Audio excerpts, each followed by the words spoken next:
In this video, I'm going to give you some tips on how to prepare for your virtual med school interview.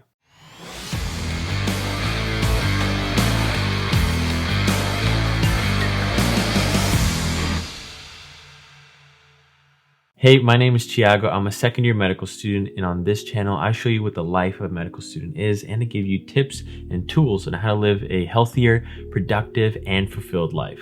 So last year, I made 2 videos on how to prepare for the medical school interview. In this video, I want to give you practical steps that you can apply today. Legit, like right after this video, you can just start implementing immediately to increase your chances of performing well on the interview.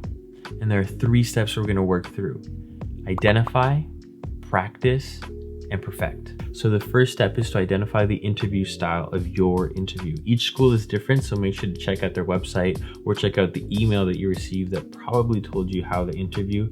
The ones that I'm most familiar with are the MMI and the panel interview style. I had the panel, but there's also the blind, the open, the stressed interview, and the behavioral interview. So make sure to look those up and make sure that you understand what each of those are looking for in a candidate and how they're going to be run. You also want to identify some of the topics or categories that are going to be covered on your interview, because that's going to help you prepare for potential questions you possibly have to answer, and that's going to help you in the long run. On top of that, make sure that you do some research on the faculty and the curriculum, kind of like how do they teach, what is their focus, do they focus on research? So reach out to medical students and the faculty, reach out to some doctors that have been there to give you a well-rounded knowledge of the school so you can walk into the interview prepared. Also keep in mind that as you prepare for your interview, you have to prepare to answer these ethical and moral dilemmas. They're very important, you're gonna get them, and you have to know how to navigate through these scenarios to make sure that you're not stepping on everybody's toes, but that you can clearly demonstrate that you can weigh both sides of the scenario, whatever you're coming up against. I'm not gonna cover how to answer an ethical scenario in this video, but I will link some resources in the description that might help you. Throughout your preparation, make sure that you understand what the CanMed roles, such as collaborator, communicator, and so on. Just give it a quick Google search and make sure that you will understand what they are and how they fit into your experiences, because you really want to weave them in to your responses to each of the questions, because that is what the Royal College is looking for. That is what the key traits of doctors are. So you really want to make sure to focus and keep bringing those up. In regards to your ABS, your autobiographical sketch, make sure that for each experience you have a story that you can walk people through. You can tell them a story that is captivating. You can bring them through the emotions. You can describe at least like 1 to 3 character traits or adjectives that describe you in that moment that you learn from. So for example, if I were a leader at a university club, I would put leader at the university club on one side of the piece of paper or on a computer.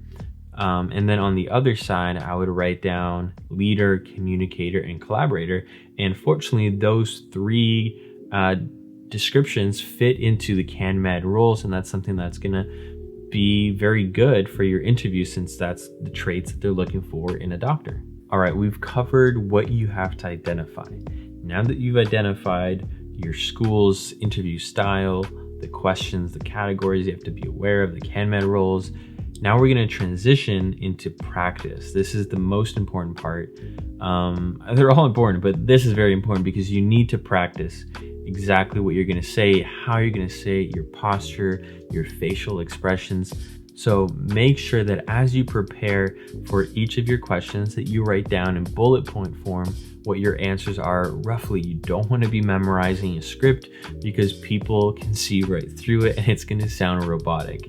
So you want kind of a rough idea of how your answers are going to be, and then just practice over and over and over in front of a camera. Try to get your answers condensed down to 3-4 minutes max for the most important questions. And just practice and practice to get that expression, get that energy and that passion through the camera, and so the interviewers can notice that and you can resonate with the interviewers. So when you're recording yourself, make sure to watch it back and notice how fast are you going. Do you look nervous? Are you stuttering? How long are you going? So reflect back and make the corrections that you need, and just keep recording yourself and giving yourself feedback.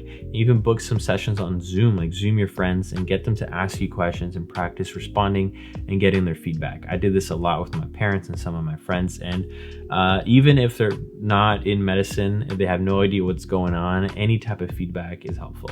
And one key tip is to make sure that you are smiling. It's one of the best ways to start a conversation, to line up the mood, and make sure that people see that you're open, that you're comfortable in the interview. And because this interview is going to be on camera, it's going to be a lot harder to notice that. You're going to be pixelated quite possibly. So make sure to smile and stay happy. If these tips have been helpful so far, make sure to like the video, subscribe if you haven't, and don't forget to join my Facebook community where we have medical students, pre-meds, and other high performers of like mind. So I definitely want to see you there. We interact a lot, but let's jump on to the next tip. So you've identified everything you need to, you've practiced lots, and now it's just time to perfect and reflect. As you practice, it's important to just reflect on your answers and ask yourself, is this something that truly reflects who I am? Is it reflecting my beliefs and my values? Am I being authentic? I ask myself that so many times. Is this the authentic Thiago? Because you get into this pattern, this routine of wanting to add fluff and make sure that you feel polished for the interview, but that just diminishes who you are. And so you want to make sure that who you are presenting on that interview is truly yourself. And are you showing the qualities that the schools are looking for? As you start practicing and you start reflecting on your answers, make sure to think about all your accomplishments, everything you've achieved, be grateful, remind yourself that you've come this far. You deserve to be there.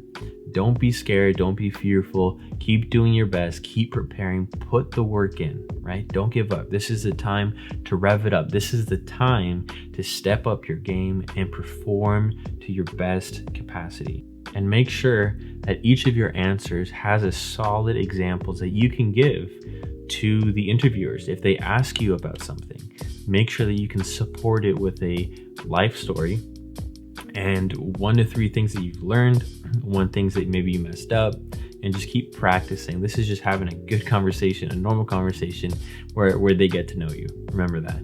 And now let's move on to some of the bonus tips. I wrote them down on my computer here, so I'm just gonna read them off to make sure that I don't miss anything, but these are very practical tips, especially for this virtual interview. So the first one is to turn off your notifications on your phone and on your laptop. You don't wanna have an email dinging you. You don't wanna have people messaging you. So make sure to turn it off, or at least turn off the notifications because you don't want that.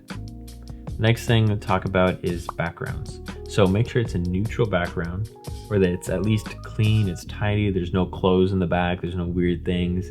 But keep this in mind, if you can play like a guitar, ukulele, whatever, then maybe even leave that in the background or hang it up, because the interviewers could find that interesting and ask you to play something to demonstrate your skills.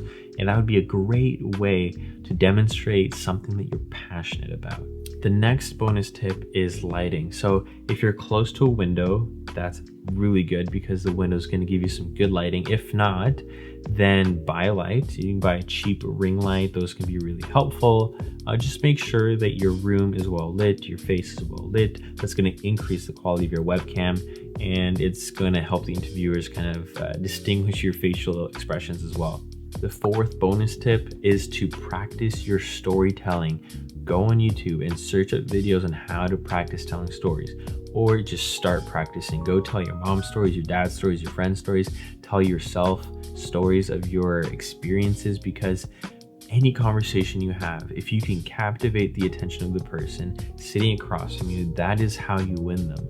And so in this interview, that is what it's all about. The fifth bonus tip is to make sure that your camera is at eye level or pretty close.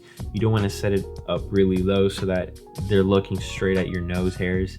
You don't want an awkward angle or top down. It's just going to look weird, so consider that. Tip number 6 is to raise your energy levels. When you're talking to a camera, it's a lot harder to convey the energy or the passion that you have through the camera. It's just not the same as a face-to-face interaction. So if you think you're smiling too much, you might want to smile a little bit more. Or if you think you're enunciating a lot, maybe focus on enunciating a little bit more. And just when you, in the reflection step, make sure to look at that. Am I being energetic? If I show this to somebody, can they pick up on my passion and how I'm answering these questions?